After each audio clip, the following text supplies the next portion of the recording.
I have to be honest. It is a daily struggle to find balance in my life. Make sure my apartment is clean, do all the work I need to do in a day, and make sure I go to the dentist once a year. And I am just me. Just me. I don't have children. My other family members take care of themselves. I don't even have a cat that needs my attention.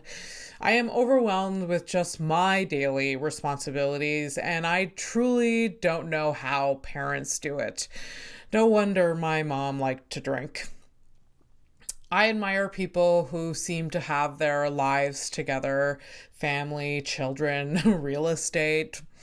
I also love talking to people that have family just to learn how they keep their lives together, mainly because it's reassurance that they are just swinging it. They don't know what they're doing. There is no such thing as balance. The internet is lying to you and everyone. Life is chaotic and we need to normalize that. Be late to things, be a month behind on laundry, drink too much coffee every day. This is what life is all about.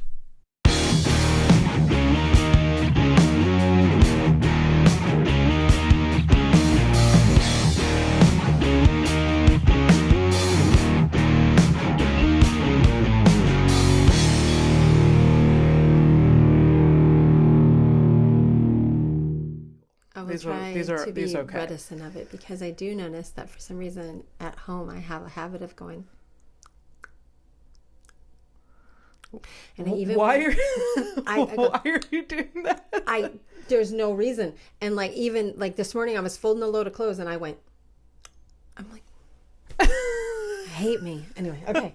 I'll shut up. I mean, being a human is weird. It's disgusting. It's disgusting. It's weird.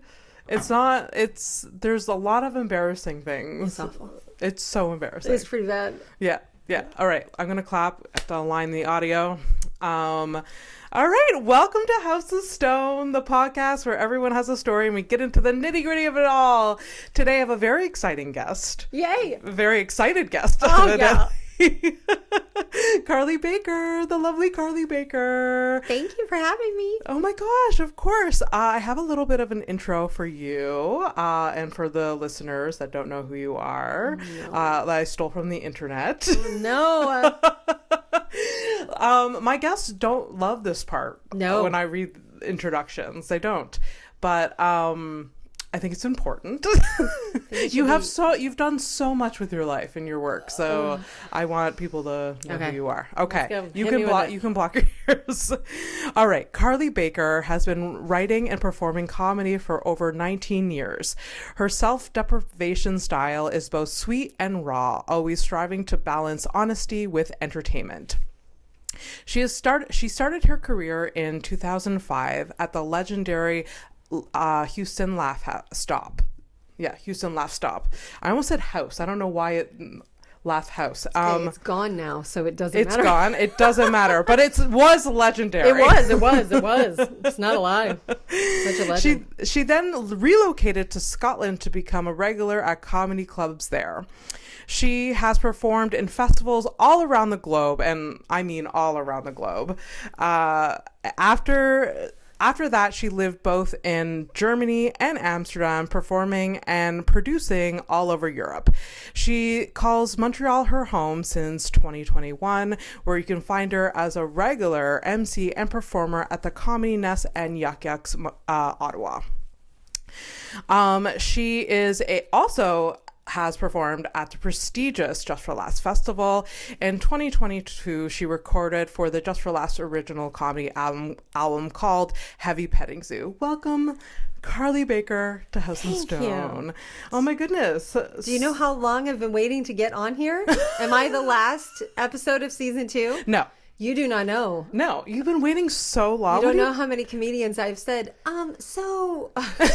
have you done Abby's podcast? Oh, what are you talking about? Oh, no, I have. I've dropped it so many times that I know people are like, She needs to like get over the complex. I'm like, are you serious? Why haven't you asked me? But I do the same thing though.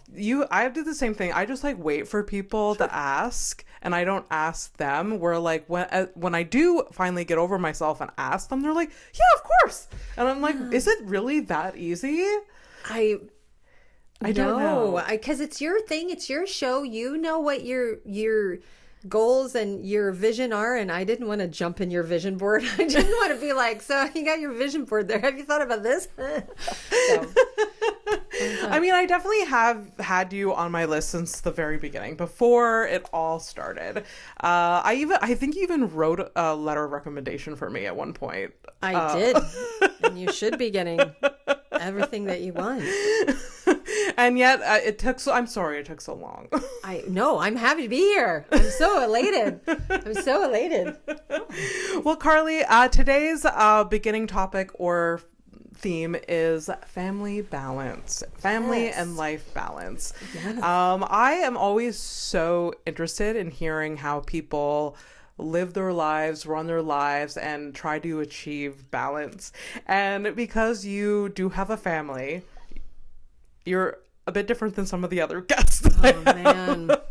I want to know how you achieve all of what you've achieved and also had a family life. I feel like we can get this hour over with quickly. There is no such thing. Done. Cut. There's no such thing as balance. There's none at all.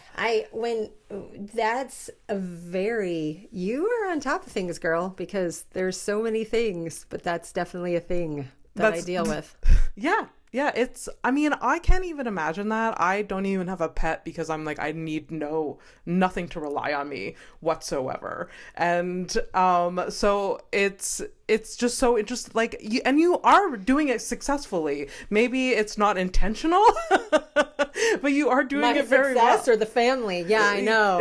All the unprotected sex. It wasn't intentional. I know. Oh, that's embarrassing. So what is your day-to-day? How you trying to achieve balance every day? There's no balance. There's no balance. So, okay. We can go into the way back. So my kids are, in reality, they're 24, 21, and 9. Yeah. So I started comedy, though. Your lovely, embarrassing intro said 19 years ago. It was when my son was 8 months old. So it's 20. That's how I always know. It's a little over 20 years. Okay. Now. That's when I went and did my first open mic at the Houston Laff Stop. Yeah. It used to be on West Gray, and there was this fabulous core of comedians that were there, and they've all stayed in touch. Anyway, doesn't matter. But it does matter. I started with, so he was 8 months old, so Addison must have been 2.5. And so I have boy, girl. Yeah. And it was not easy. No. The drive was about between 2 to 4 hours in the traffic, because the Houston traffic is ridiculous. Now, then when I went home at 3 a.m. or 2 a.m. or whatever it was 30-minute drive, 40-minute drive. Jesus. Yeah, nothing. It was like from my house to your house. So, that was a Tuesday. And then I remember family life balance with this particular career, if that's what we're talking about. Yes. Because it's very hard to achieve, and the fingers go into each other's pies, and it never feels good, and it's never nice. And I always have a piece of me that feels like everyone's judging me. Like, why? Well, there's always a lot of, and are the kids with you? Like, yes, but it's always, it's either, well, she couldn't do it because all those kids she has. Or let's not ask her to do that because, all those kids she has. Or, you get that. How is she doing that? She has kids. Oh, there's a lot of judgment from a bunch of different sides. And I think I'm exceptionally susceptible to judgment. I've never been a person that's like, doesn't matter. I don't know how people just brush all of that off. I don't know. I mean, and I just want people to mind their own business, but people aren't that way. I do the same thing. I'm always interested. I'm like,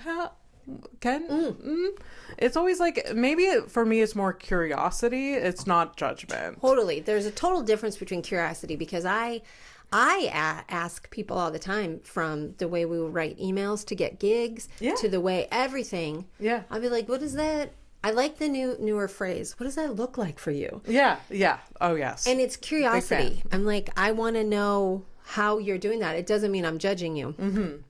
I'm also very judgy, but it's more of like a hobby for sport in my own head. That's the way I was raised. But I think mothers in general get judged. Do you find that? Oh, yeah. And I think mothers judge each other a lot. Oh. From the vibe I'm getting from TikTok, it's like mother's guilt. There's a lot of judgment from dropping your kid off at daycare, wearing the wrong, socks. Yeah, what is that? What? Actually, I went to have, so we always see each other at night, right? Yeah, yeah. And whatever I wear at night, I try to wear a skirt or something. Yeah. And, we try to be maybe consistent with what we wear. And I consistently try to wear a dress or polka dots or something. I don't know why. And we find a uniform as comedians that feel right, because we want to feel confident on stage. Exactly. Some men comedians don't put any thought into it, but that is some the brand, isn't it? Yeah, maybe. The t-shirt and the jeans. Great.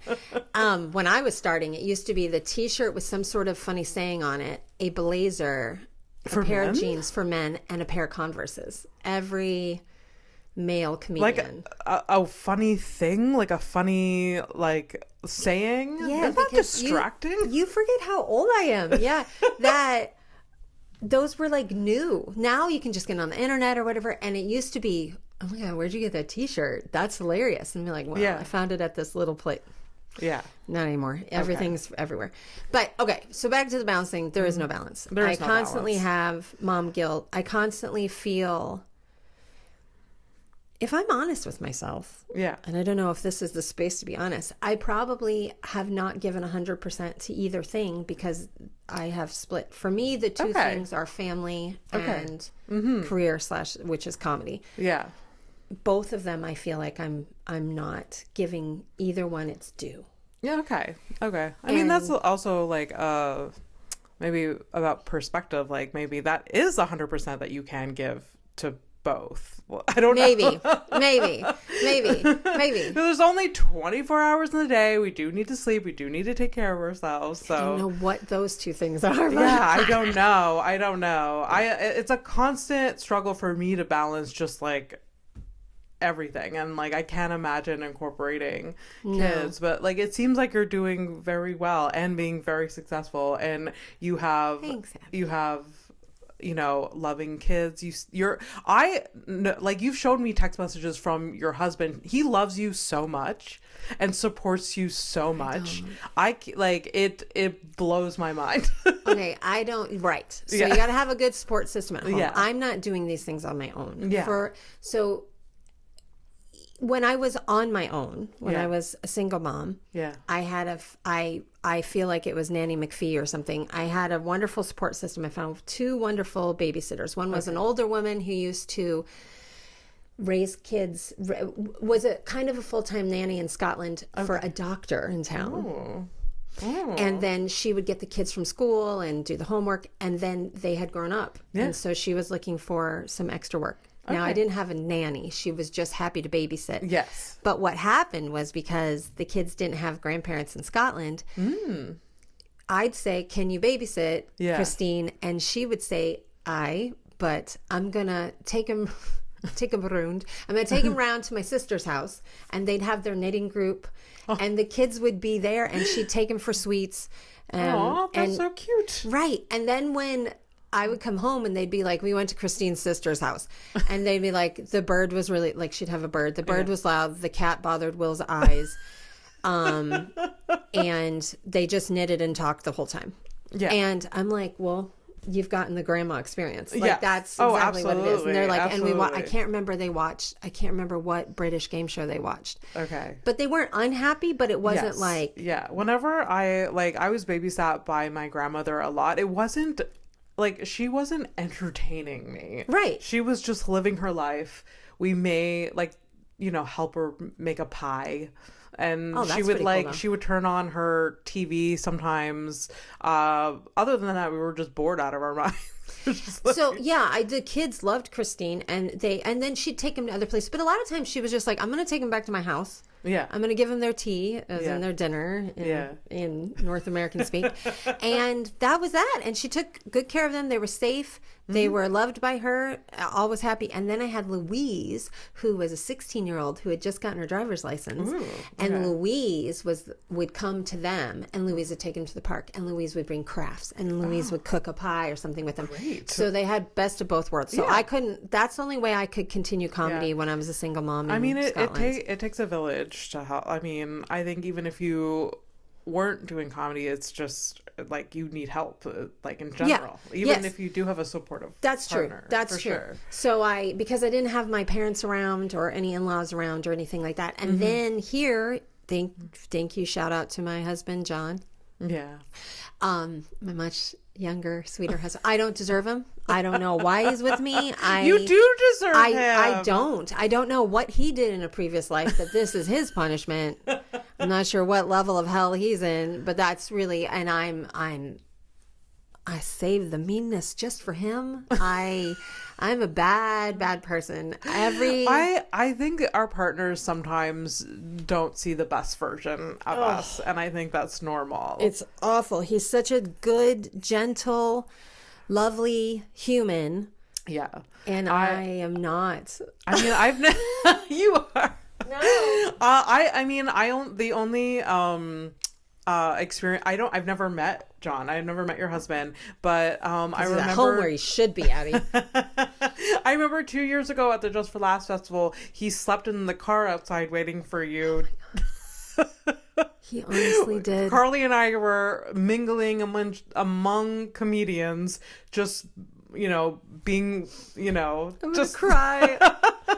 just like networking, I guess. I don't know if that's what we were doing. We're just saying hi. You took a picture with Was that the Catherine Ryan night? yeah, Catherine Ryan. Or was that? I don't know if that was the same day. No, this was the Jay Farrow night, I feel. Oh no, maybe it wasn't. Maybe. There was many Just for Laughs nights that we, mingled with a bunch of like big names, and your husband came with you, and just like he was hanging out at the beginning of the night. I think we went to see a show. We went to see Randy Feltface because I thought he would really like that. Okay. And then I don't know if we saw a second show. We might have seen a second one. And then I said, maybe I had to give something to somebody. Yeah. And we were parked underneath. Okay. In the parking garage there where the... Am I supposed to like address the jury here? Oh no, you can Great, good. You could talk to me. Okay, good. Yeah, I don't want to. You can. I tend to look once in a while, but I like looking at my guests. Great.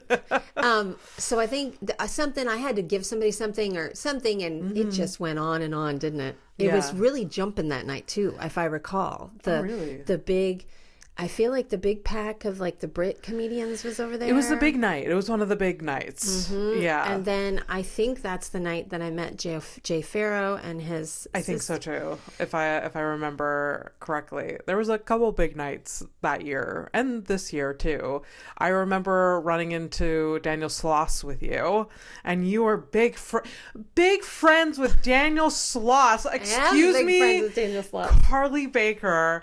No, holy shit. And like I had one of the most embarrassing moments of my life with him, but it was no, it all went great. It went great, but I said things that I wish I didn't say. Like right, you should have heard me with Kat. So, just to put this in context, I think we should just say this out loud. The previous year, so 2 years ago, it was very empty. It was raining. I went to see Catherine Ryan with Ben Cardilli, and then he had to go someplace. That night I think I went to see Jay Farrow by myself.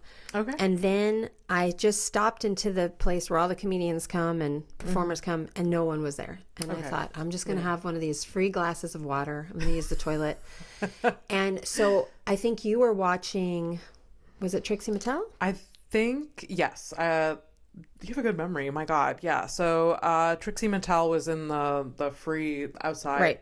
I probably just came back from that or something, Well, or going to that. I messaged you and said, where are you? Because I was like, I'm just wandering about. And you said, we're watching Trixie Mattel. And I was going to come find you. And I literally got to the entrance of the hotel and the sky opened up. Buckets. Yeah. Do you remember that? Yeah. I remember watching Trixie and it was raining and I had like a plastic bag over my head. And I didn't have an umbrella. So you said you were coming. I was like, I'm going to leave in a minute. You came, we sat down, we had a little catch up tete-a-tete about what's happening with your JFL. Yeah. And then I love how that's a thing. How's your festival? I know. How's your festival? Look how gross we are. I know. And I hate that. I said it to someone this year and I felt so in the know. I was like, you look like you're having a really good festival. I said it to Pantelis. I'm like, it looks like it's a really good festival for you this year. And I then had to be like in my mouth. But it was a good year for him. That's for sure. It was a good. Yeah. And so I was sitting there. You were sitting there. I looked like I'd been hit by a Volkswagen. And Catherine Ryan popped out from behind a pole in the same... I remember that. Yeah, in the same yellow dress she had just performed in, and she was pregnant, and she had fabulous cleavage, and it was all fabulous. And I just said to you, I must, but I can't. And you were like, you will. Yeah. If it wouldn't have been for you, I wouldn't have gone over. Really? And I had funky, stinky, like kitten birdcage breath. And not... What can you say to somebody? I was just like... Especially Catherine Ryan is her presence is overwhelming. TV's Catherine Ryan. She's so beautiful. Doesn't she? I mean, she's beautiful on camera. She's beautiful on stage. And then up close, I was like, stop it. Stop it. I wanted to see like a line or... Yeah, you wanted to see something real and it wasn't. It was real and it was unattainable. Yeah. So it is unattainable, but she paid a lot for it, so it's okay. Well, good choices. So, and I said something like, "I just saw your show and it was flawless," and she was like, "Calm down, I don't know," and I'm like, "No," because if I would have written that show and performed it that way, I would have just gone home and been like, "Turn on the gas. I've achieved all there is. It's over." Yeah. Somebody have my teacups. Give my teacups to Abby. I can rest now. But so anyway, so I went over. I got a picture, a very bad photo, and I should have had you come over and take the photo. Oh my God, that's true. I pushed you to go, but I was scared to go. And my camera is such dog poo poo. And anyway, and so then this year, the lovely boy that is Daniel Sloss. Yeah. I loved it that you were like, oh my gosh, is that Daniel Sloss? And I was like, yes, do you want to meet him? And he was drunk by that time. He was, but I loved it so much. He's a good boy. He seems like he's Daniel Sloss. I'm a big fan. When you see him in person, he's just like like he doesn't radiate like Catherine Ryan. He's just like I could have like crossed paths with him and not know it was him. It's because he's Scottish. But did you? It's because he's Scottish, and actually he looks quite healthy and everything in person. So for Scotland, he is radiating. And I'm sorry, shout out Scotland. You know I love you. But he's not dressed in any Catherine makeup, beautiful clothes. He's just like. Daniel Sloss wearing a t-shirt and jeans and I don't know. Anyways, but he is phenomenal and I adore him. I was blown away by this show. He's always been incredibly talented and then I couldn't get tickets as a little baby. I didn't see it. That's ridiculous that we did not coordinate this because I just had tickets sitting at will call and then I went alone. I wasn't even going to go to the show. I went backstage to hang out with him. Yeah. I was, summoned and escorted. No, it was pretty cool. Look at you. No. And I will tell you a secret that he always has in his rider for his dressing room. And I know this because my daughter's boyfriend is a comedian, Connor Burns, shout out.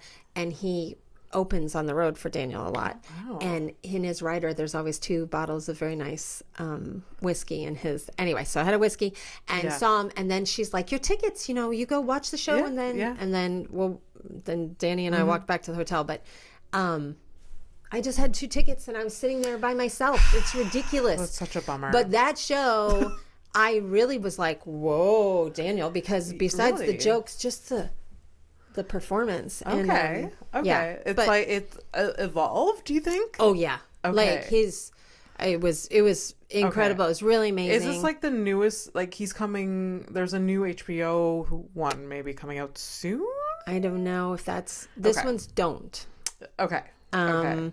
But I was very proud of him, and that's stupid. I have no skin in that game. But I told him that. I said, look at you, you little thespian, when I got back there. But very proud of him, and obviously he's had his baby, and he's doing lovely, he's doing well, and he's the real deal, though.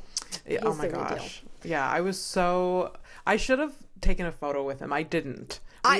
We almost, but then he was like distracted and like ran away, and like I was trying to find him later, and he was it was like later in the night, so he was like he's had a couple drinks in him. I did something exceptionally bizarre. I introduced Rashid Badouri to Daniel Sloss, and they both looked at me like, why? And I thought, this needs to happen. And then they both were like, cool. Yeah, Rashid probably didn't know who Daniel Sloss did. Did he? He did. And because I said, this is someone that you should know who it is. And they're here. And they're both much elevated levels than I am, as in their property values and their talent. So anyway, but I introduced Rashid them. didn't do anything? Like, he just was like, I got a picture of them together. I got a picture of the three of us together. They kind of like, cool. And then they parted ways. But like a lackluster introduction.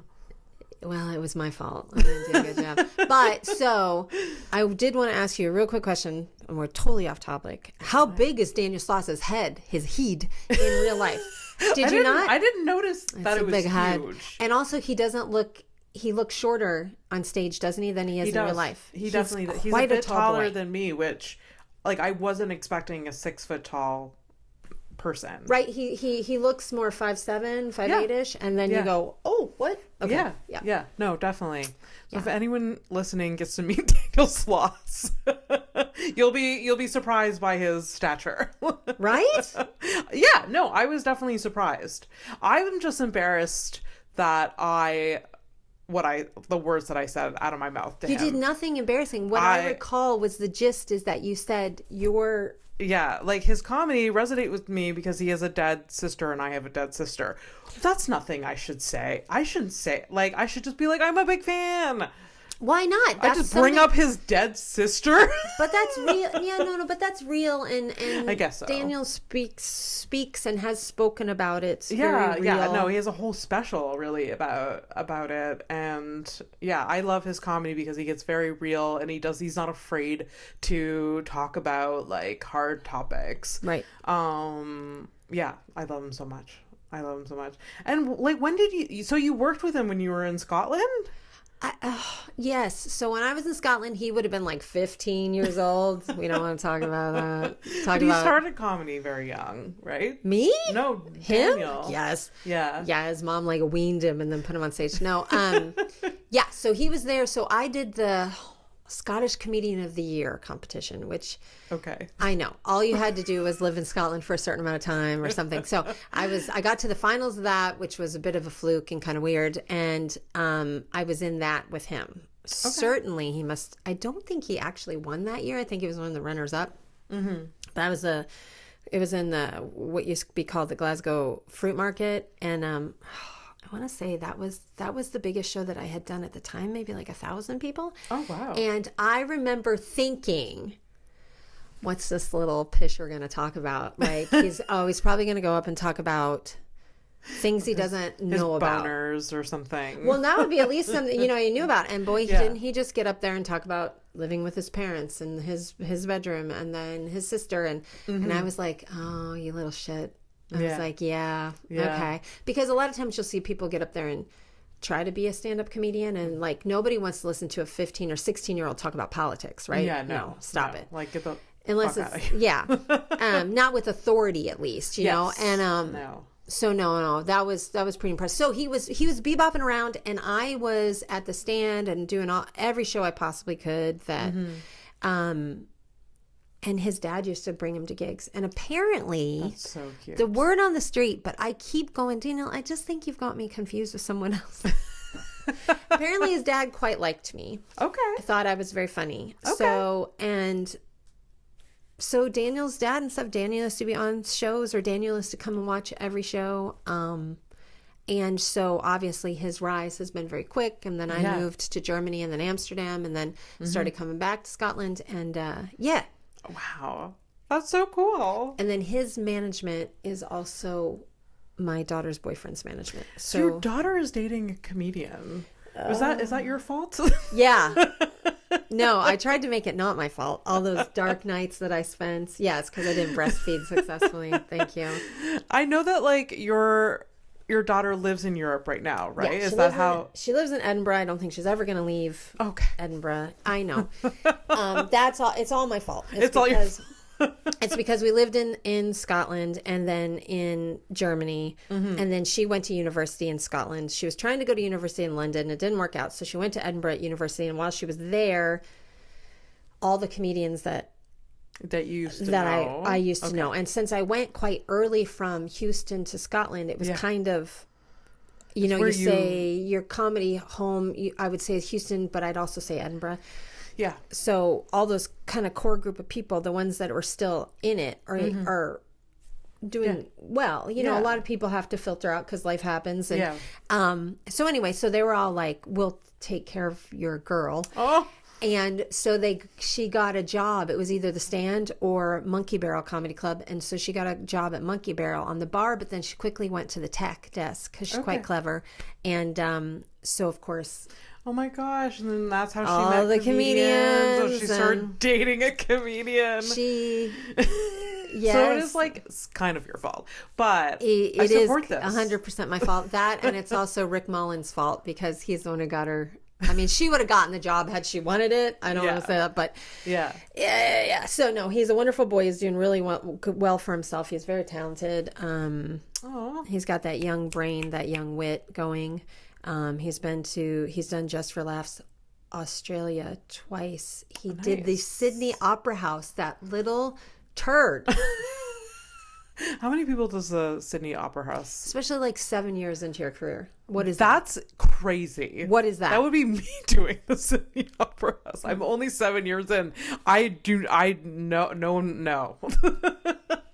But I mean, that's a testament of how talented he is, I guess. He is talented. Good. Yeah. And we also know it's talent. Like, I'm not saying he's not talented. He's I see it because my brain's on the decline, now, like the osteoporosis and probably the holes being eaten in my brain from some pork I ate 15 years ago. Something. I see the decline of my like quick wit, if I ever had it. And I see him, he's just, because he's on shows, just the pops all the time. I might get like one zing or a pop, and he does 15 while we're having a conversation. I'm like, you're just like, your brain is he's in it. He needs to stop though. Like he's witty, he's smart, and he's in it fully, where I'm trying to do the family life balance. It's a muscle you have to practice. Some people, like, I'm not good at the quick wit, and I've tried. I'm trying to get better at it. It's just like, it's like a natural thing. It's a muscle you have, like, it's one natural, and then also a muscle that you can build and get better at. But I'm jealous. Yeah, I'm jealous too. I'm jealous. So no, he's a nice boy. So my daughter's she's a solicitor in Edinburgh. Okay. She's a criminal defense attorney. Holy shit. Yeah. So that one. Wow. Yeah. Look at you. I can't take the credit. Look at, we started with like, being a successful mother, like your kids are like fantastic, and you're a fantastic comedian, just like fucking killing it. No. Yes. No, none of that is true. It's all look behind the curtain. It's all no. So she's fabulous, and then my son is 21, and he goes to McMaster in Hamilton. Okay. And he's double majoring in biomedical engineering and mechanical engineering. Excuse me. Yeah, his goal is he wants to be involved in prosthetics. Shit. Yeah, but in a hospital setting. Okay. So I love that. That's. And then there's Chloe. Chloe's gonna be. What is she gonna be? What do you mean? And then there's Chloe. We don't know. Chloe. She's the youngest. I can get away with anything. She's gonna. I don't know. Chloe with her Quebecois accent. Her why? I love it. I love it so much. So let's backtrack a little. I'm so sorry. No. It's Smack fine. me. Let's backtrack a little. Let's restart the whole thing. What made you get on stage for the first time? What was the push, the catalyst? Okay, I'll keep it all short. Okay, double fold. I knew I wanted to be a comedian when I was 7. I have the memory. Yeah. I think I might have kind of a good memory. Okay. But I have the memory of wanting to do that. Okay. I feel like at the time, because I used to watch old Saturday Night Live with John Belushi and things, but I think they must have been on Nickelodeon reruns or MTV or something like that.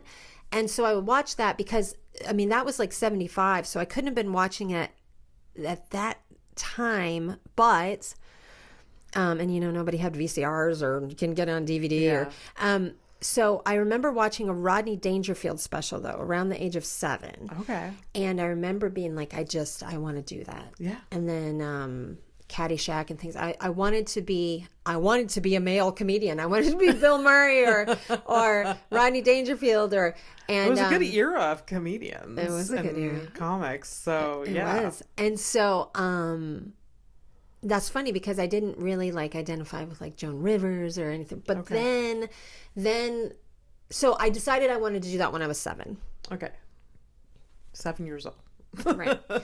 Not something I really shared with people very much. It wasn't shared. It was glimpsing out. I did my school play. I auditioned to be a singing telegram and got that. But my parents said, and be murdered in an alley? No.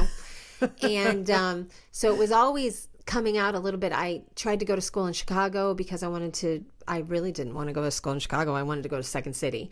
I thought I'm going to be a writer for SNL. And back then it was still there wasn't social media and the internet and stuff. So I'm sure it was hard to conceptualize how to get there. If right. it was a desire, but how does that even, I thought now I don't know how to even. I think it's probably harder. While it seems easier because there's you can a lot read of options, different avenues. Right. So that, I think it would have been easier because I was going to live in Chicago. Mm-hmm. I was going to start taking classes and I was just going to do it. Yeah.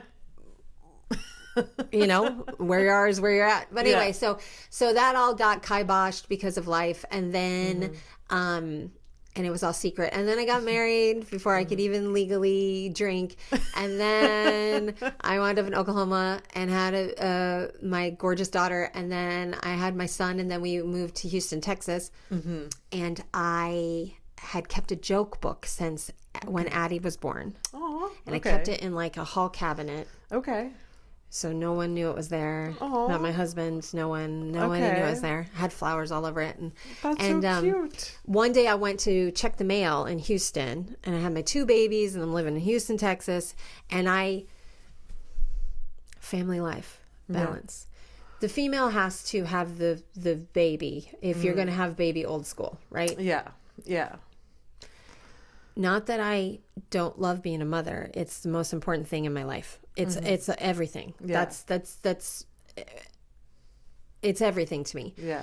But I was having a moment of, I went to check the mail and I had one of those moments of I haven't done anything. When you're I hear you talk about that a lot on your podcast. When you're 15 years old or 14 or 13 and you're sitting in a desk in school, you don't go, one day I'll do none of these things that I ever wanted to do. I will never travel. I will never. It's always shocking to me to reflect back at all the dreams I had and then realize that, I did none of those things and I went a complete opposite direction. Right. But dreams are important though, right? Yes, for sure.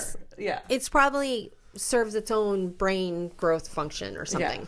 Yeah. I can't imagine if you didn't have dreams, you'd be Flat Stanley or something. So, although Flat Stanley gets around. Okay, so I said I was going to keep this short. You really can physically smash me. It's totally fine. So I kept the joke book, and then I went to check the mail, and the paper was in the driveway. Now, if you believe in fate, we didn't get the paper. And on it the was front, a fluke that you got. Yeah, sometimes I guess they have extras or whatever. Or it's we want you to subscribe. I feel like the story is turning in. This needs to be like a movie or something. Yeah, starring James Belushi. It's called Twist of Fate. Now, so I picked up the paper, and on the front of the paper, the Houston Times, Houston Chronicle, something, was a comedian named Mike McRae. Picture of him, and talking about comedy. And then there was a physical list of all the open mics in Houston. Nice. Mike McRae was from St. Louis, Missouri, where I was from, and it said that in there. And I just went, well, I've done none of this list of things that I thought I was going to do. I didn't go to Second City. I didn't go to London right away. I didn't do any of these things. Yeah. I was doing other very important things, but I didn't do those things. And I thought, I had an Oprah Winfrey moment. I thought, I want to do this. Yeah. So I got out my secret little book. I worked up what I thought was 5 minutes. Okay. Back then, we had a family cell phone. So one phone. For the, that was just the thing, and it was only for emergencies. Like you took it with if you were going on a journey. Yes. And so I had the family cell phone. I had the map. I had the printed out, whatever at the time. I don't think it was Google. It was Ask Jeeves Maps or Yahoo Maps or something. I remember printing map out. Yes. Printed it out, went to go downtown Houston in my purple minivan. Was it really purple? Yeah. I call the purple people eater. Was it like a Ford Windstar? No, it was a Chrysler Town and Country. Please, I'm fancy. Oh my God. I love that. Yeah, it was bought used. It had like gray leather cabs chairs in it. It was a good car. Had to leave it behind. That's incredible. I love that. It was like a updated version of like Plum Crazy, like from a classic like dark color or something. Anyway, so so I went down there. I remember I got lost. I remember I had to pull off in like a bar somewhere and cried a little bit. And then because you were that nervous. Well, I hadn't driven downtown. Course. Why would I live down in the suburbs with my 2 babies? Yeah. When am I going downtown? Yeah. I'm doing mommy and me stuff. I'm doing dance classes. Yeah, that's gymnastic really classes. Scary. Right. That's one. And did you rehearse before? Were you in your bathroom in front of a mirror, just like? I don't remember. There wouldn't have been any time for in the mirror. It probably would have been like during all the other things, like talking to yourself, like making dinner and being in the grocery store. And nobody had earphones in. There was no.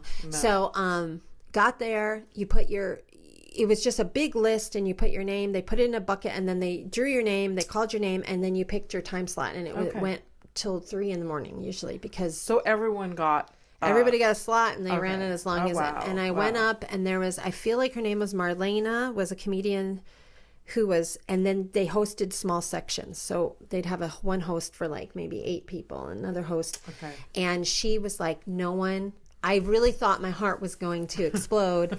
And she said, no one has actually physically ever died going up their first time, which I think is wrong. I bet there is someone.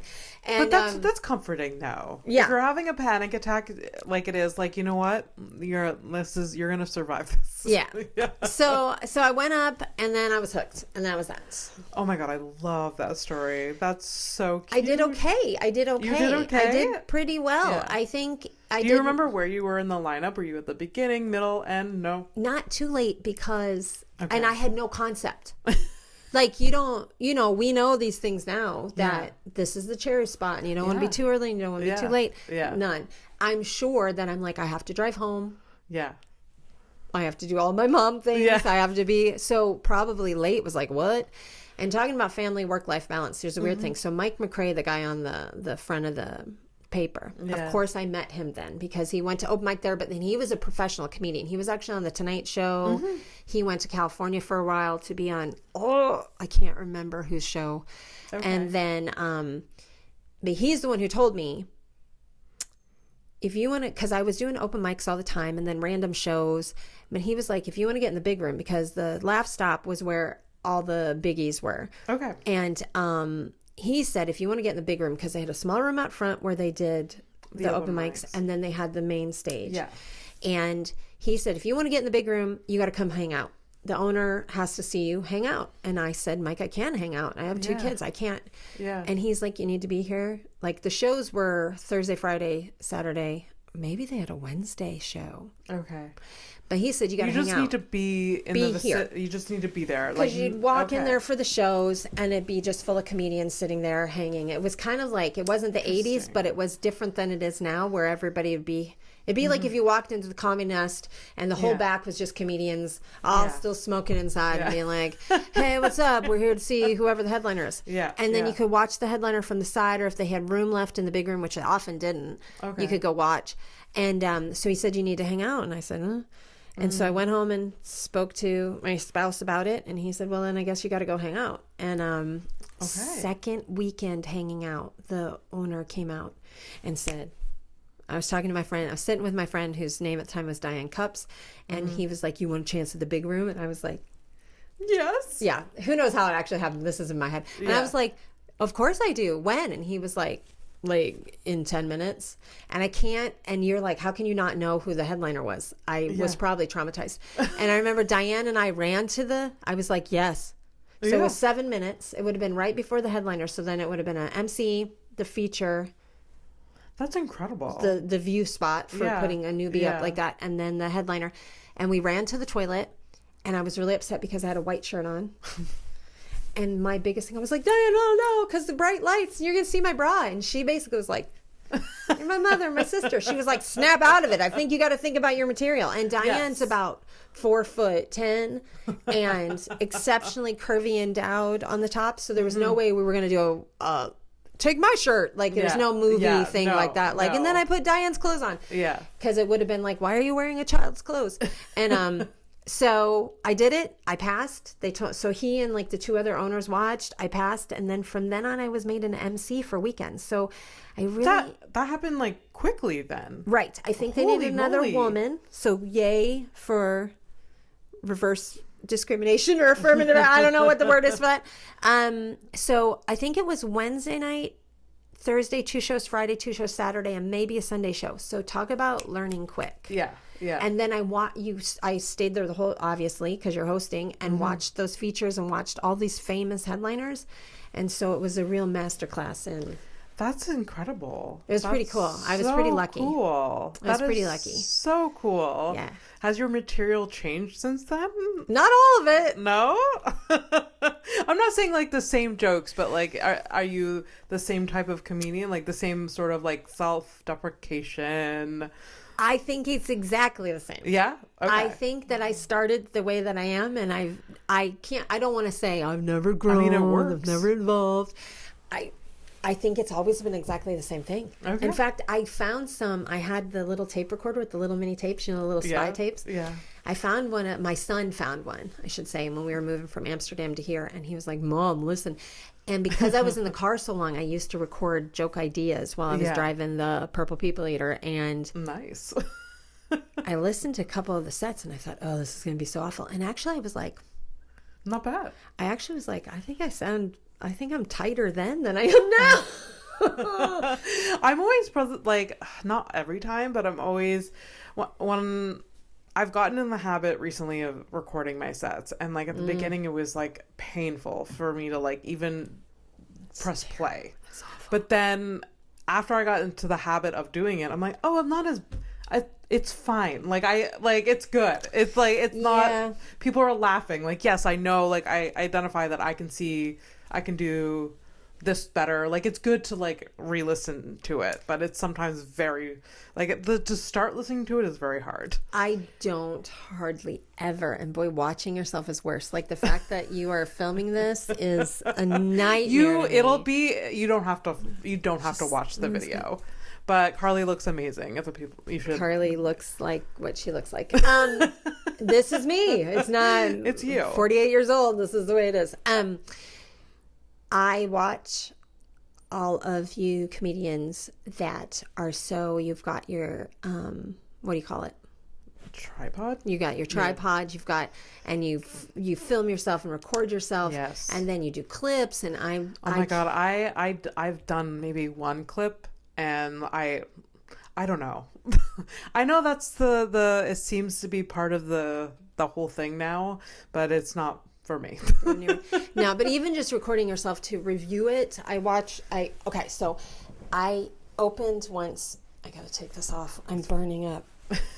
Family life balance. The mental pause is coming, and I opened for Daryl Hammond, who used to be on SNL for years, and I think he was like one of the first Bill Clintons and things on there.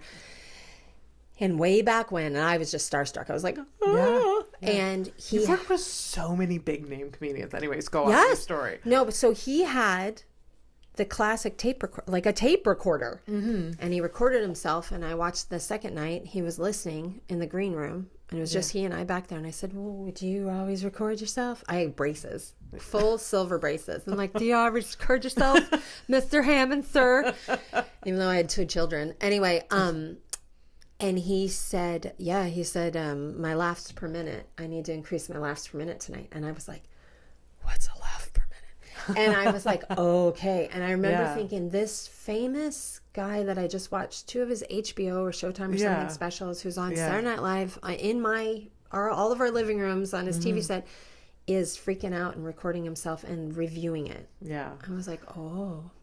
I don't think the neuroticism ever goes away. No, nor should it. So anyway. It keeps you going as a comedian. So back up, that's it. When I was 7, and then I had that Oprah Winfrey moment, and I thought, and unfortunately my marriage was quickly dissolving and falling apart after I did my first open mic. Some really big things happened, and I promised myself that I was going to continue to go to open mic every Tuesday night because it was kind of my therapy. Yeah. It was my, not that I was like on stage about, but it was, I even said to my ex-spouse, I will not give this to which I think he was like, have you lost your mind? You didn't, and it paid off. Well, I don't know. What is it? It has. Yes, it's the hundreds of dollars that I've made in 20 years. It's paid off. Oh. So you're in Texas, and you make your way to Europe, to Scotland. Right. Oklahoma to Texas, and over to Scotland with my ex-husband with his job, with 2 babies in tow. Okay. And then you discover the comedy scene there quickly? Yeah. Right away? Okay. Yeah. Again, a lot of luck. A lot of luck. Okay. And how long were you over in the UK and Europe? I was in Scotland at least 7 years. I started and I got in with the Stand Comedy Club. They used to really well, they still do. They kind of not pick you, but they kind of take a group of people and they put you on something called Red Raw, and then, which Sloss would have done, and you know who did that? Darren Henwood from here. Really? He was doing Red Raw Mondays when I think I was featuring. Okay. And it's a shame that we never anyway. So not put our genitals together. I didn't mean that. I meant cross together. Paths. Yes. Anyway, so quickly to the Stand, and they took me on and started putting me on weekends, which was really lovely. And so I feel like I got lucky. I just feel like I always got lucky. That's great. That's so cool. And like you mentioned, you worked with a lot of big name comedians. Yes, you've been good for all them. No. Yeah.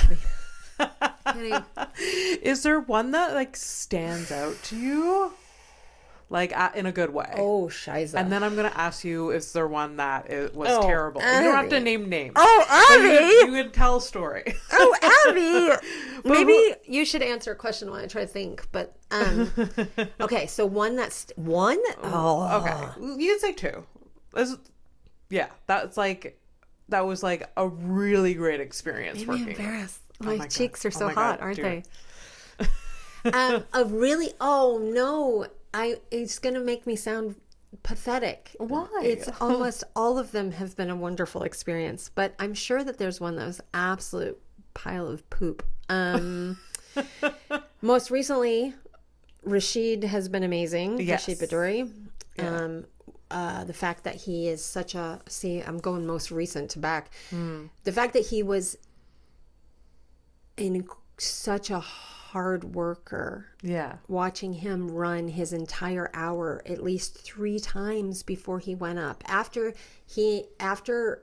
I warmed up and opened for him maybe 7 times, and watching him still running that hour, even I was like, oh, Rashid, I can do that hour now from like, I'm like, you got this. But I was amazed by the sincere hard work. And even, if people don't know, I mean, he's pretty famous. He's famous he's in big, French. big here in Quebec. Right. But you're talking about his English hour that he just recorded. Right. Yeah. But the work ethic that was going into it, I was like, right. And it put him, was just a stand-up comedian right then. Yeah. Working those bits. Yeah. From my point of view, I was like, but you're famous. Nope, didn't. He wasn't a famous comedian at that point. He was a comedian working these bits. Yeah. And for him, they needed to go a certain way. Yeah. That was really great. Derek Seguin works who I've gotten, he's taken me on the road with him here. He works a completely different way. Does he? What? Derek has his bases. Yeah. And then he winds it up and he just lets it rip on stage. And then there's many written jokes, but a lot is what comes out of the night, of the inspiration of the audience, the feeling, the room. Yeah. Where you would say, Rashid, it's very, very structured.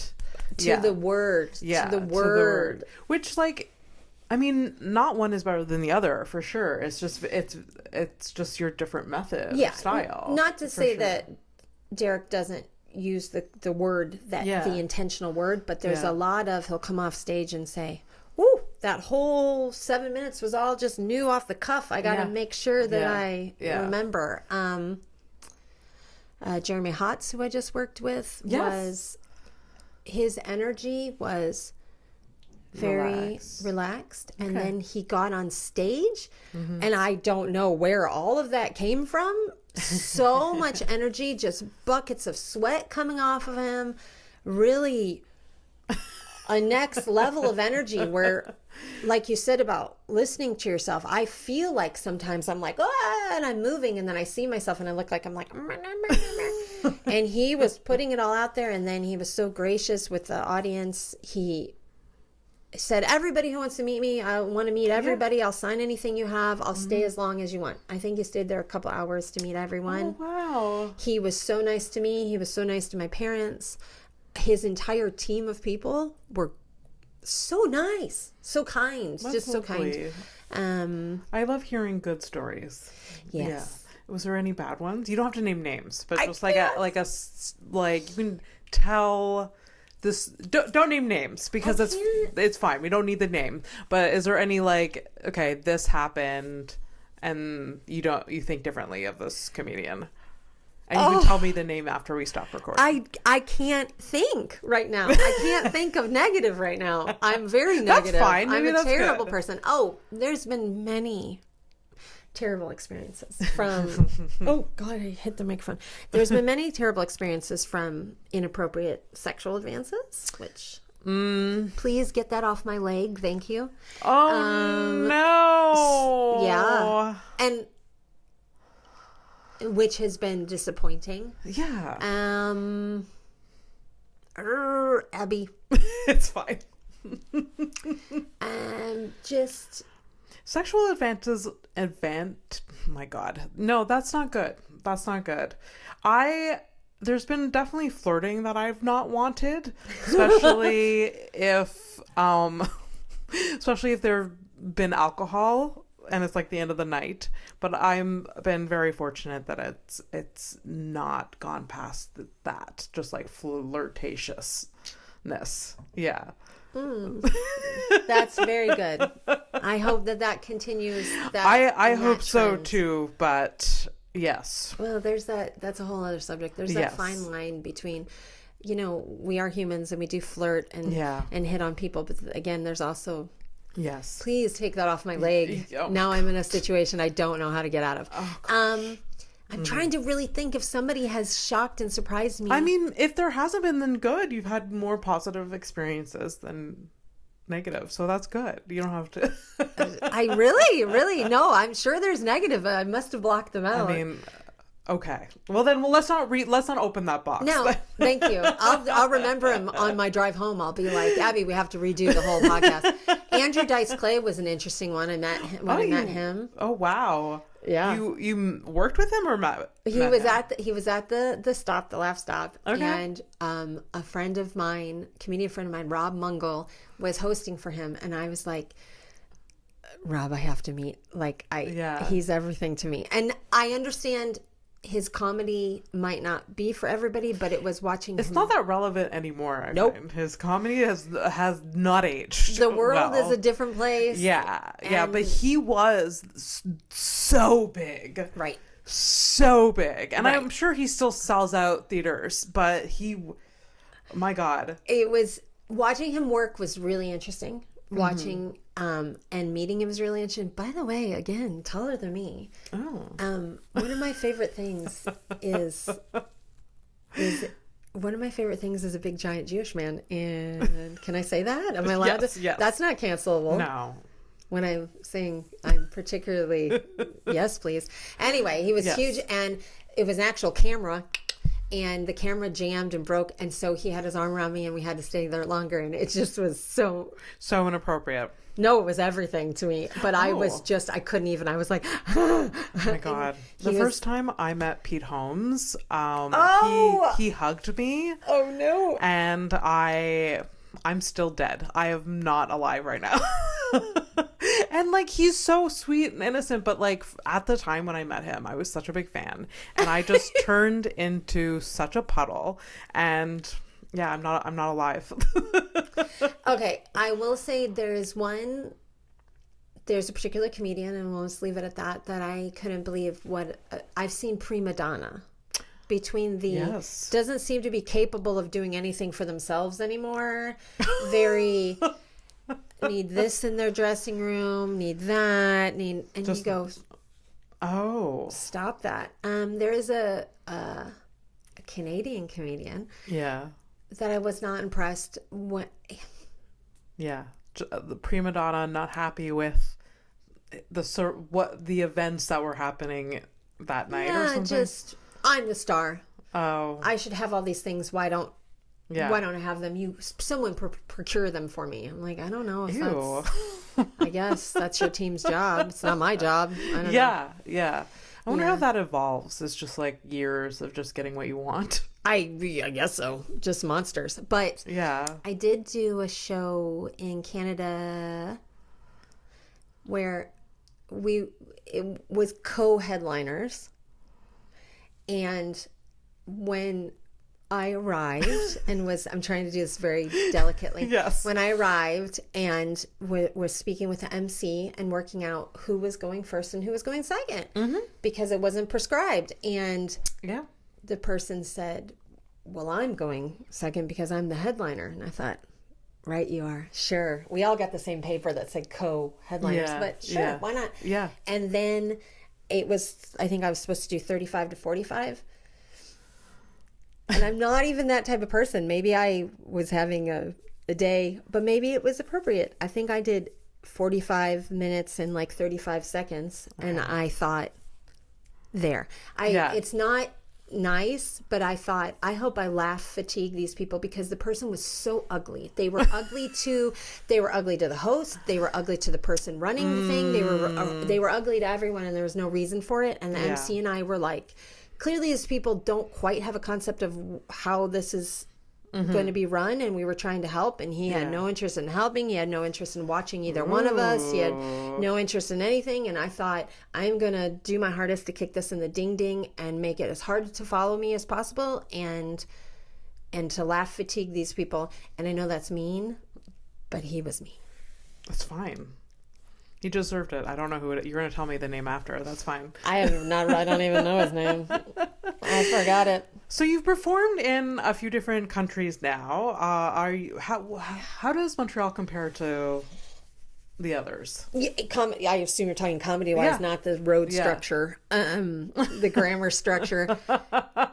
It's really nice, you're going to say, wow, that sounds silly. When I first came here, I wound up at, what is it, Grumpy's?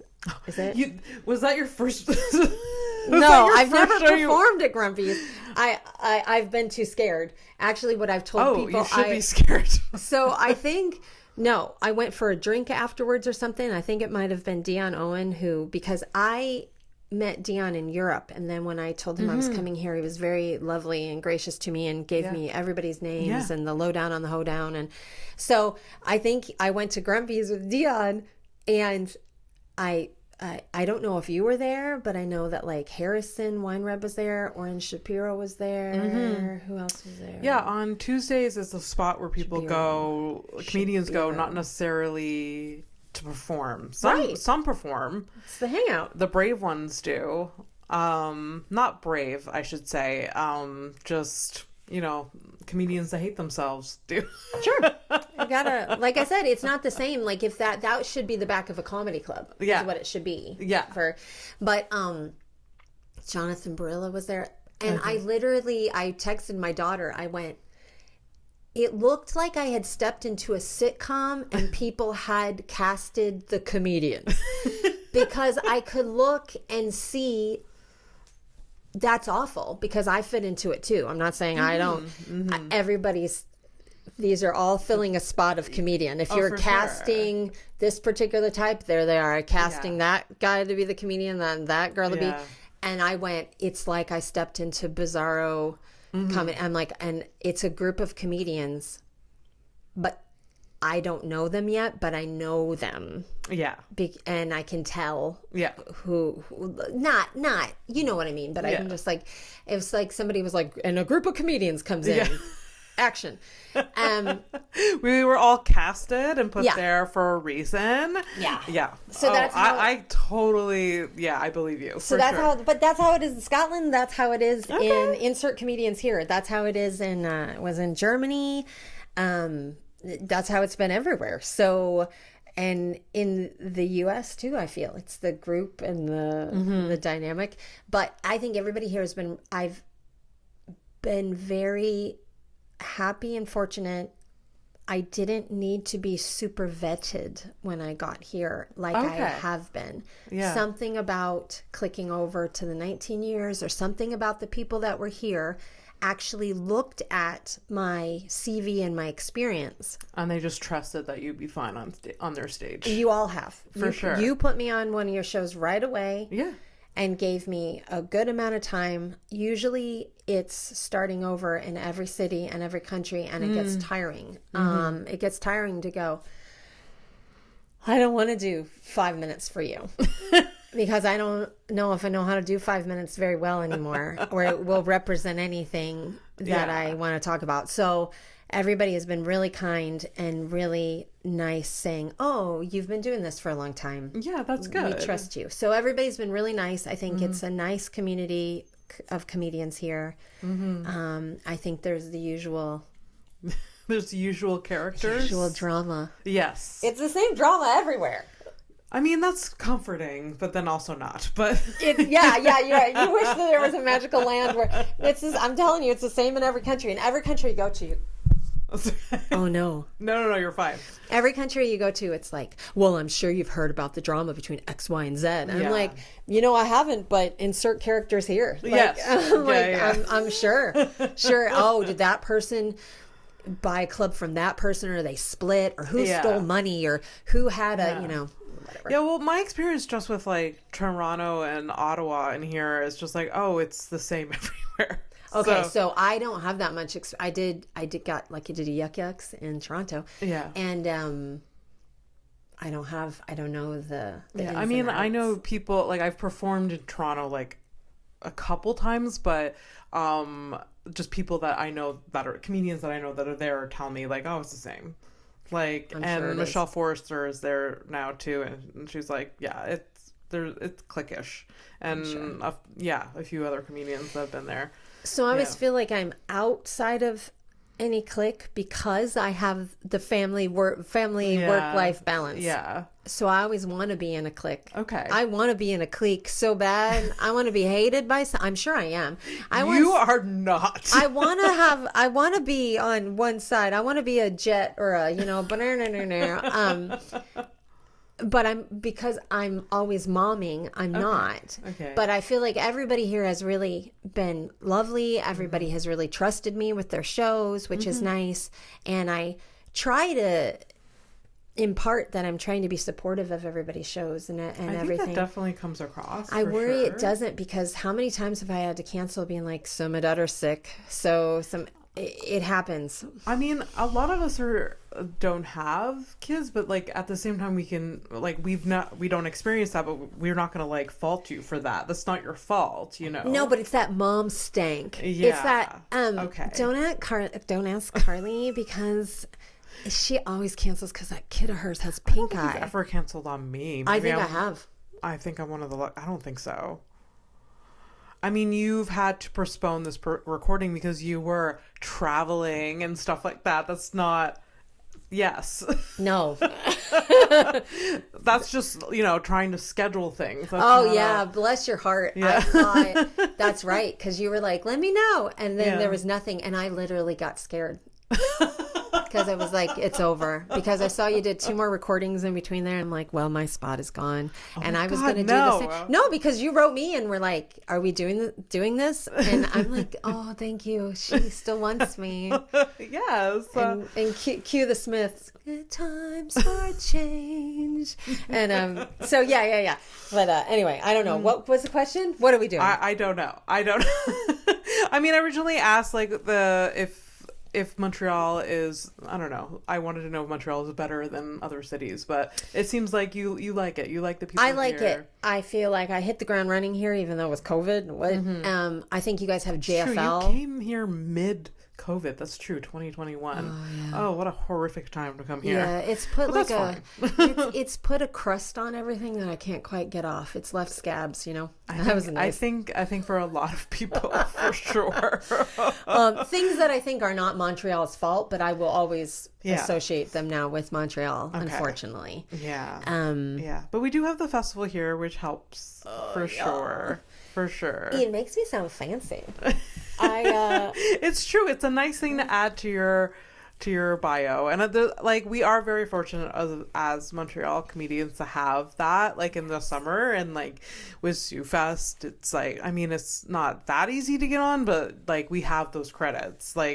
It's pretty cool. Yeah, it is really cool. It's pretty cool. And I also just love being in going to see all the shows while these amazing comedians are in town. I love the Just for Laughs Fest. I mourn it when it's over. The days that follow in August, I'm so sad it's over. So I have been fortunate to be part of the Edinburgh Fringe Festival in Scotland, and it's one of those things that I think there's secrets when you live in the town, like us, just like you. Yeah. So I think there's things like that, like you said, it's accessible. You get to see all these famous comedians. You might get to be part of JFL, and I think a lot of us have been really lucky and fortunate. Yeah. It's pretty cool. Cool. Yeah. And then there's the letdown, but I think there's also the thing of what's the word? What's the word? Help me with the word. Help me. Avithesaurus, not in isolation, but almost this is you guys. See, I don't want to say I'm a Montreal comedian. I feel like I'm still an outside, I'm an import. Okay. But I will own it. I want to claim it. I want to, because I'm always, I've trafficked myself everywhere. So I have no home. I feel like there's a thing, though, of scoot over. We're taking over the city now. A little bit. Really? Okay. A little bit. Just a little bit. Okay. Just a little bit. Just a tiny bit. A little bit of, okay, but we're here now. And we'll give it back to you when we're done. Yeah. Thanks, bye. A little bit. Yeah. And I think I watched that happen, and it's unfortunate. I feel like it's like that with Edinburgh, because I will speak about Edinburgh, and we won't shit in our own bed here. But you see a list come out. Scottish comedy is such a thriving force. It's such an established thing. You've got these fabulous Scottish comedians who are working every night of the week. Yeah. They're working comedians, and they're the backbone of a lot of those clubs. And then here comes the festival, and you're not going to be the MC this month. We're happy you're going to do your hour, but you can't do it here. Yeah. And or the list comes out of the top 10 shows. Different people take priority during the festival. The top 10 shows to see at the festival, the top 20 or top 50.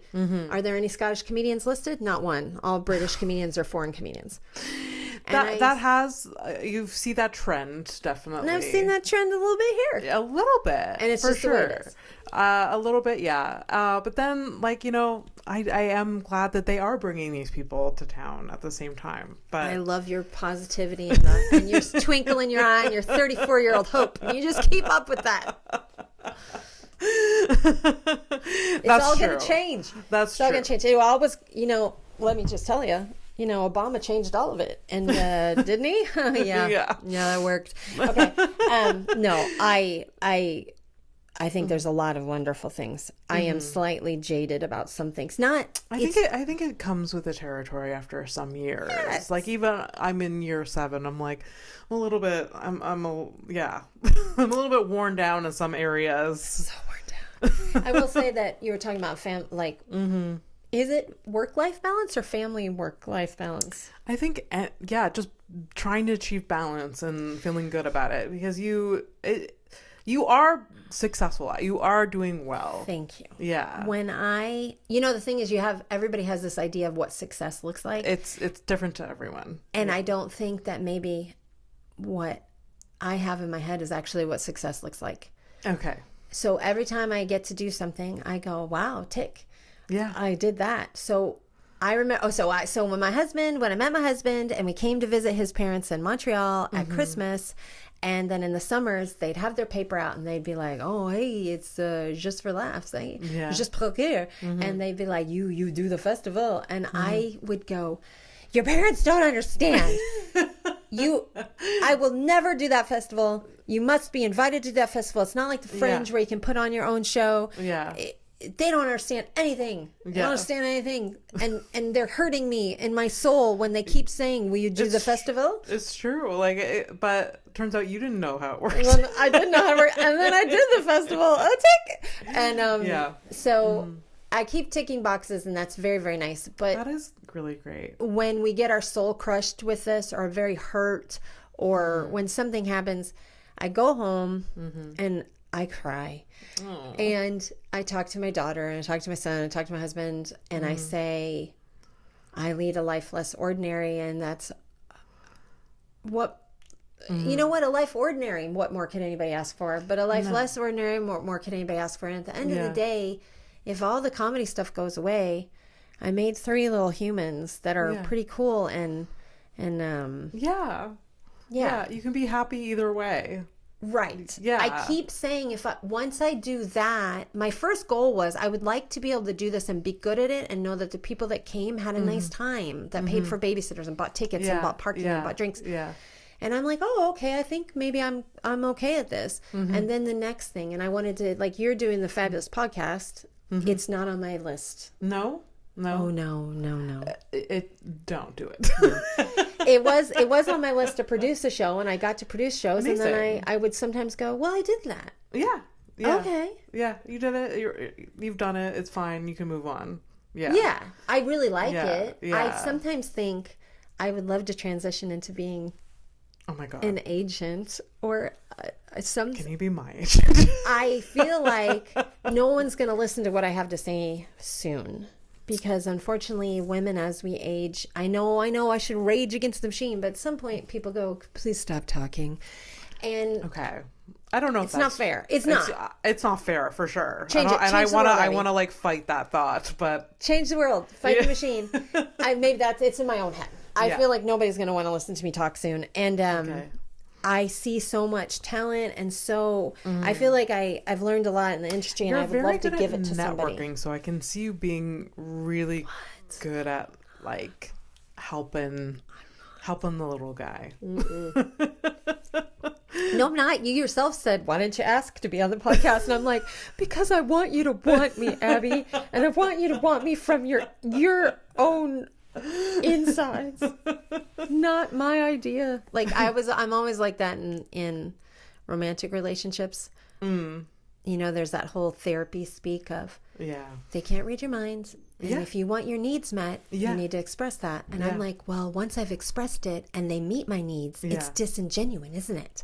Because I asked for it, and I want them to just meet my needs. Without me having to say it, and that's really unhealthy. Not great. Not great. No, it's not great. I'm working on it. On it. Speaking of, checking things off the list. Yeah, you have a few things coming up. Oh, I feel like this. I didn't even ask you any questions. Unwanted touch. I didn't ask you any questions. That's fine. This is the way it is. Like you're my guest. People know about me. They've heard enough about me. So you're here. I don't think that's true. Yeah, that's true. It's not true. Abby should shut up. It's not true. Abby should never shut up. So you have things coming up. You have things you can check off. She has a list.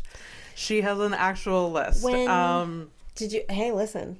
I'm going to out myself here for a second. I found out I have to get a cornea transplant. A cornea transplant. You have to get a cornea transplant? I do. Soon? Well, I go to the, it's not the CHUM hospital. It's the other hospital. No, it is the CHUM. CHUM. Oh, yes. So how do you say it? It's the super hospital. Yes, the big one. So my mother-in-law, bless her heart, always calls her husband her chum, or she's like, she calls my husband, she's like, hey, he's your chum. He's your chum. So when I saw the word French, chum. like Quebecois. The chum. I have to go there in March after they've given me a lot of medications. Not that these medications are going to change anything. It's not that. There's no hope for it. And that's okay. Okay. Yes.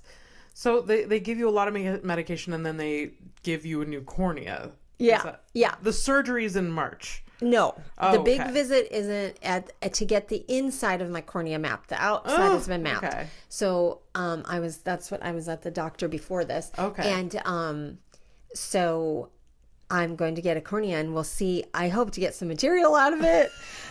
Because it's happening. And, in the scheme of things is an eye. My husband was like, oh, no. I'm like, what am I going to do? It's happening now. Yeah. The cells are dying. Yeah. I have a disease called Fuchs dystrophy, which means that the cells of your cornea die. Okay. And that's fine. I don't know, 1% of the populace has it. And is it both eyes? It is both eyes. So we're going to try to baby this left one. If we could just hang on. Is it similar to like LASIK eye surgery that it's like a few minutes? No, it's a lot more intense. Actually they're gonna oh boy, there's a new way so they take a donor cornea, so it's some lovely person who's passed away, who's done here and moving on to the next, and they've left their eye. So I don't know why I'm laughing at it. It's not there's nothing funny about it. And of course all the stereotypical things of what if I get an evil eye, but my brother has had multiple kidney transplants. He's had one from my dad, he's had one from my mom, and then he's had one from an anonymous donor in California. Wow. And we never joke about did your kidney come with memories? We don't. But so I don't know. I don't think I'll see things that the person has seen. But I guess there's like the classic way where they put the cornea on and then they stitch it, and then you have to lay flat for like 5 weeks. 5 weeks? What? Or and then by that time you need a soul transplant. Yeah. And then or there's one I think where they can actually just take the individual cells from the donated cornea and then like replace. So we'll see. Okay. To be continued. Okay. I know, right? Keep me posted. So that wasn't what we had coming up. If you want to buy tickets to my cornea transplant, so my exciting things I have coming up, one of the things talking about goals, when I moved here, I started listening to the Laugh Out Loud for the CBC, the podcast with Ali Hassan all the time. And then I did a show with Ali, and I really wanted to try to network with him. Yes. And it didn't work at all. He had to go. There was free lobster. I didn't get to talk to him, and I got left with the impression that he didn't like me at all. So I was like, well, I'll never be on that show. And then, like everything in my career, somebody else who sits down to urinate canceled. Love it. And it's my time to shine. Canceled, call Carly. It's just like Showgirls. I put somebody down the stairs. They're like, who's that other woman? Get that other older woman. I'm fine with it. I'm always the other. So you're going to be on CBC LOL. Yes. Okay. I think it's February 16th. I think I'll so I'll be on the radio program and then the podcast, and it's recording February 16th in Ottawa at the Shankman Arts Center. I love that. That's so exciting. It's got to be really clean, church clean, they said. How are you going to do that? No one knows. And I'm going to hire you to write my material. Thank you. If anybody has jokes, send them. And then I've gotten asked to do the Hubcap Festival January 31st through February 3rd in, help me with the pronunciation, Moncton, New Brunswick. Thank you. Yeah. And That's really exciting. That is really exciting. I'm so excited. I'm so excited. And again, so you need a new cornea for this. No, so cornea has to wait. This is January. We're going in with the bad cornea. Yes, but like for the festival, when is that? Oh, it's in January. Yeah. Okay. So we're still good. And that one again, somebody else who sits down to pee, a very famous female comedian who I will not say on air, canceled. And then they were like, who's that other woman? So I got that. I want to be the other woman one day. You're inspiring. You will be. You're inspiring. I've had lots of things that I've wanted to tell you. Okay. And I've kind of contacted you about it a couple times, been like, we need to have a tea because I want to tell you things about your material. Yes. Not that, do as I say, not as I do. No, I'm open to that. I've been meaning like in the summer, I was supposed to come to a pool party that didn't work out. We have to make it happen. Yeah. The pool party. Oh, yes. Yes, I have a concrete pit in my backyard that has water in it. And I have just been sent a contract to record a 30-minute special in Colorado Springs next year. So that to be continued. That's amazing. So, yeah. I feel like you're saying like, oh, someone canceled, so they call me. This is all you. This was somebody who canceled too. This is no. This is all you. You have to take credit for it with all the work that you do and your talent. I love true crime so much. Wouldn't it be awesome if you found out like what's the name of the guy? The guy on is it Dateline or the one we all love his voice? If he's like the comedian that killed. And that's a double entendre that she was killing turned out she was killing other female comics to get their spots. Oh, so that's three. Okay. 3. That's amazing. Feminine comedians. So this is going to be a big year. Yeah, and it was supposed to be a slow year. We called 2023 the year of Johnny, the year of my husband. Yes. I said it's all about Johnny this year. It's all about Johnny. And was it in 2023? Some really interesting things have happened for Johnny. Some really good things. But I think we need to continue on into 2024. Needs to be the year of Johnny. Yeah. And talking about family work-life balance, I have taken some time off from comedy, meaning once a week. But because when my daughter comes home, so my daughter has dyslexia. She has quite serious dyslexia. And there's a lot of mom guilt in the work-life balance because she comes home at 3:30, gets home at 4, we have a snack. Okay. If I have to leave the house by 6 o'clock, it's too rushed. I want to sit. And we're not stinky boys. Yeah. We shower, we put on makeup, we do our hair, etc. And so that takes a little while away from that. And I'm like a withered carrot, so I have to shower and stuff. And so I've really enjoyed feeling like I'm really present for her and sitting down and doing the homework and not going, oh no, I didn't study for her dictate. Oh no, I didn't help her with this. I've been helping her a lot more, and it feels nice. Yeah. Feels nice. So obviously mom will have to leave and do a couple things.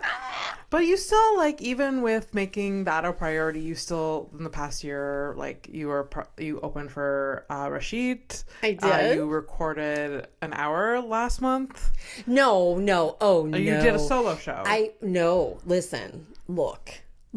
The one of McKibben's? What am I? Okay, No, you're not. You're not. She's delusional. Call somebody. I'm a prisoner in her apartment. That's what we're talking about. Yes. I needed a 30-minute tape clean. Yes. Not clean as in clean recording, but clean. Yeah. Because an agent requested it for some more work. Okay. And that's something that happens to us after this many years. They go, that's great, you can do 2 hours, but do you have clean? And you go, ooh, no. Yeah. That's for really talented people. And so I needed to record 30 minutes clean. So I was hemming and hawing and thought I'd do it at the new year, but Ben Cardilli said, no, we're just going to do it. Yeah. And Sid, who runs produced it. So he just kind of jumped on board and said, I'm going to help you sell tickets. And I was like, that's really nice. Again, nice comedy community. And so I said, no, Ben, let's do it in January, February. And Ben said, why? Yeah. Rip the Band-Aid. And so I did. And how'd you feel about it? I don't know. You don't know? I felt like I said all the words. Okay. I only messed up one punchline once. I inverted some, and my teeth are very big, so they're hard to talk around. And I only like stumbled once, and I think it's okay. Okay.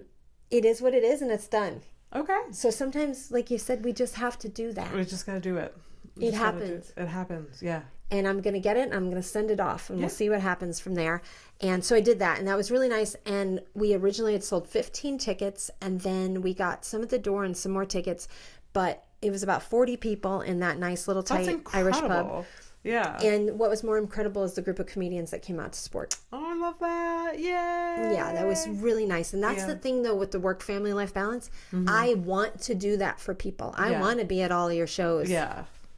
Damn it if I can't do it. Though. It's okay. I can't do it. No, it's all good. I'm there in spirit. I try to write people I notes. feel like you are, for sure. I try to write people like with the recording for this last Just for Laughs recording. I was like, all my plans were to be there, and I just couldn't be there that night. And so I tried to write people messages, kick it in the ding ding, and.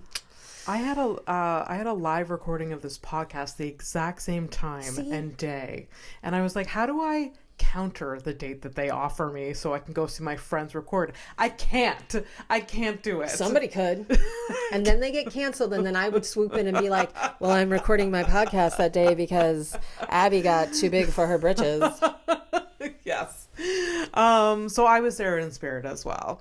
So we do have to wrap up. No, I don't want to. Can I stay there afterwards? I'm sorry. We've already been more than an hour. Oh no. It's totally fine. That's the joys of recording in my spare bedroom. We can go over and it's okay. But I always wrap up the podcast with 2 questions. And you can answer one or both. You can go as deep or as, vague as you'd like. Well, I think time dictates we go vague. So the 2 questions is, what is the hardest thing you've ever been through, and what are you most passionate about? Hardest thing I've ever been through. What a serious question, Abby. I like that question. Some people don't answer it; they can choose not to. But it seems to add an interesting twist to the podcast. Okay. Have you ever answered this on your own podcast? Yes. When did I miss that? What episode was that? It was first season. It was actually the episode with Vance, Michelle. And the hardest thing I've ever been through. Hear that one. What? I didn't listen to that That's one. fine. Why. It's not that. I'm sorry. I love you, Vance. It's a friggin' great episode. But I actually saw it look like it added a lot of dimensions to Vance that I didn't know were there.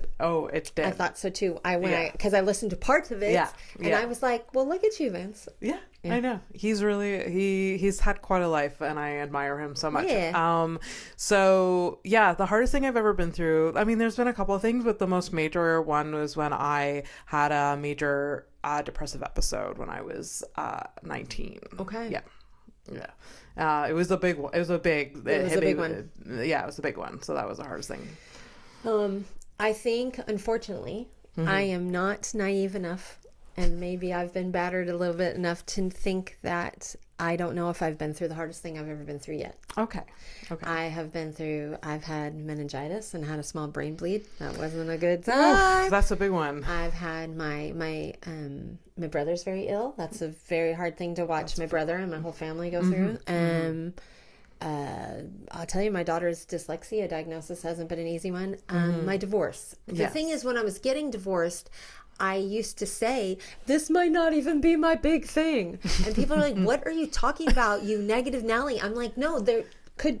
Yeah. I keep thinking, worse? this is the worst thing that's going to happen to me. And so I had a nervous breakdown as well in Germany. Then, not immediately. Anyway, the divorce was bad. Yeah. Because it wasn't just happening to me. The family. It was happening to my kids. And it was also that like shattering of the dream.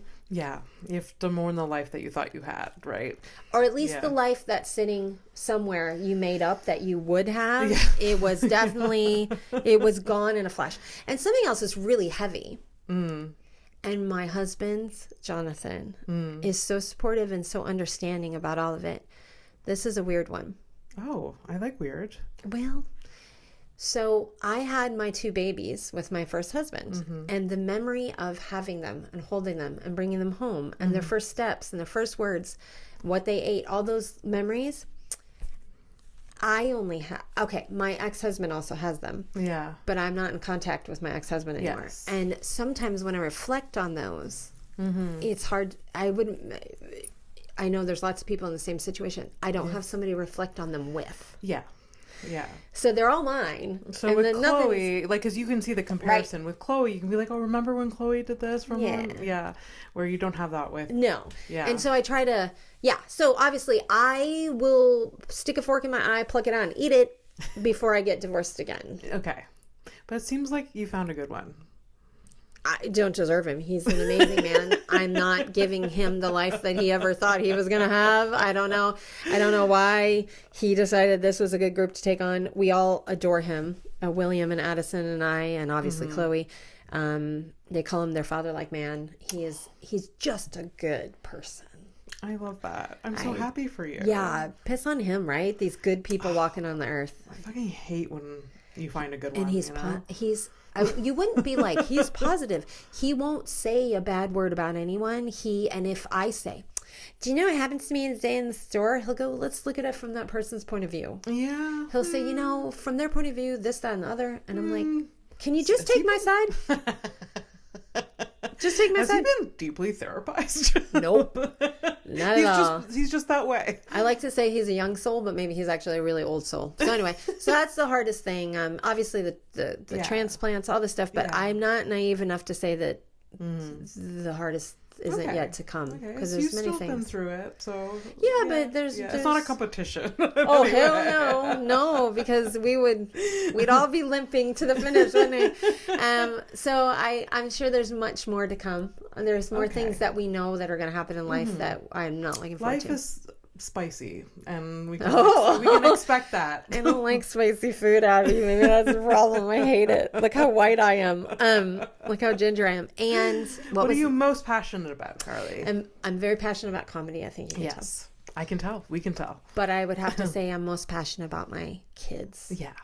And trying to be a good mom. At the end of the day, I'm always going to have messed up. At the end of the day, they're always going to sit around and go, why'd mom do that? Why'd she say that? Why did she? But it's one of those things that, like I signed up to do it, and damn it if you just got to keep doing it and try to keep doing it your best and keep trying. Keep trying and trying and trying. But I also am a little passionate about happy. Happy? Because I'm not overly happy. Maybe I look like I'm a happy person because I got all the teeth. So I am. So you're passionate about striving to be happy. Striving to be happy, or seeing other people as happy and seeing other people's things and going, oh, look at you. I don't ever want to stop being that person, because I think it's really easy in life to see things that other people accomplish or have, and you go, why can't I have that for myself? Yeah. Why can't I do that? That's the easy route to take in your brain. Right. Yeah. I'm always really genuine.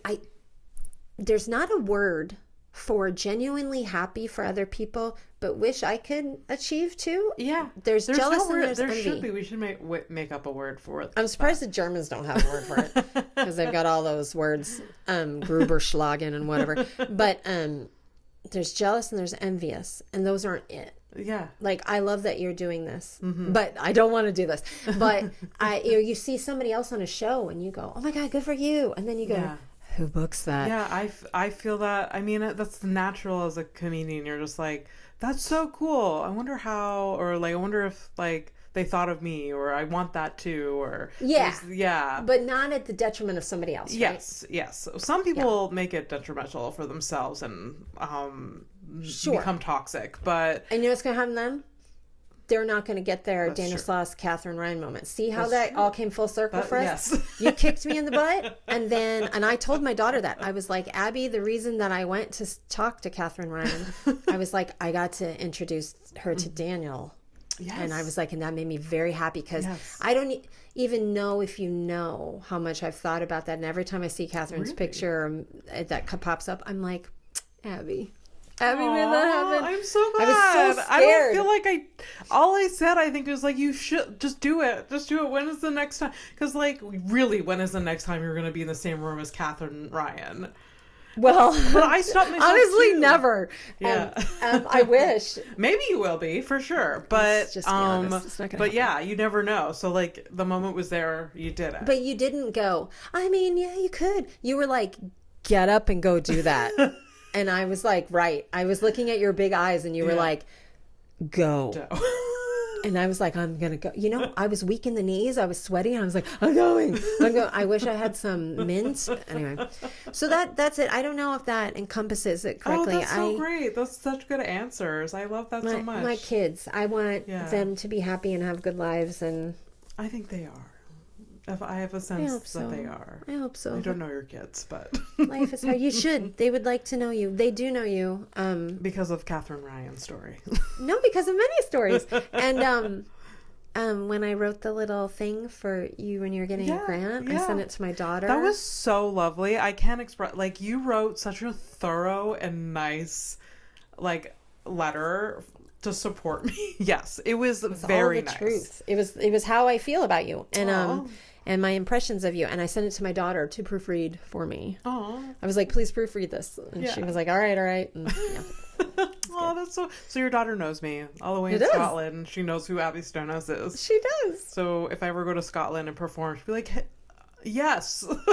somebody a long time ago, somebody a long time ago, well, it can't be that long ago, but somebody was like, and then comedian Abby Stone. And I was like, Stonehouse, check yourself. And they were like, no, it's Stone. And I was like, it's Stonehouse. But then I, of course, was like, unless I've just lost my mind, and had to Google. And I'm like, did I just make that up? Did I just add who was that? Was it another I'm not gonna tell you. I'm not gonna tell you. Who is it? Oh my God, you have to tell me off. I will not. Okay. No. Someone misremembered my name. No. It's gonna break my heart. No, they were new to meeting you. Oh. And they were telling me with authority, Abby Stone. And I'm like, excuse me. I don't know much, but I do know that that's I know not her name. Abby Stonehouse. Yeah. Okay. All right, we do have to wrap up. I'm sorry. Oh my gosh, don't be sorry. It was so lovely to have you. Oh, thank you for having me. This is only dogs could hear that. It's okay, dogs listen to this too. I don't think so. Anyways, where can people find you if you want them to find you online? I would love that because it would show my kids that I can do it. Instagram is Carly Baker is a joke. Mm-hmm. Written long Carlybakr is a joke. Yeah. I have a website. You do. CarlyBakerComedy.com. Yes. Yeah. I need to learn how to put my dates up. I don't know how to do it. Can somebody help me? It's a 2024 goal to figure out, I guess. I have a thing on the X that was the Twitter, but I never... Okay. I never X. I'm never on Twitter. It's a garbage hole. But yeah. Instagram is good. Instagram's popular. And then Facebook is Carly. It's Carly Baker? Is it Carly Baker Comedy? I think it's Carly Baker. I think so. Yeah, I should know these things before I come here. Yeah. But you know the Instagram handle. That's one.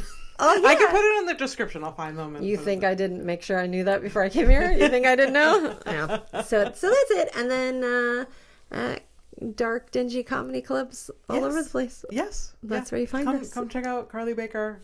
Thank you so much to the listeners. Like and subscribe.